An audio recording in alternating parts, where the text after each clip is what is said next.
বাজারের সাথে সামঞ্জস্য রেখে জ্বালানি তেলের দাম কমানোর সিদ্ধান্ত নেওয়া হয়েছে।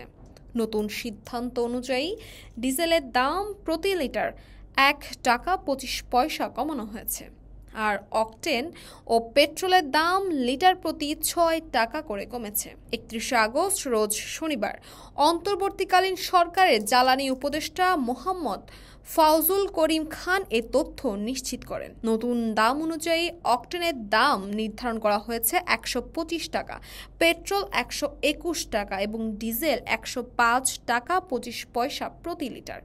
এই নতুন মূল্য রাত 12টা থেকে কার্যকর হবে।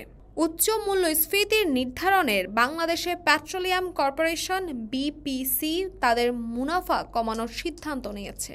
ফলে সেপ্টেম্বর থেকে গ্রাহকরা কম দামে জ্বালানি তেল কিনতে পারবে।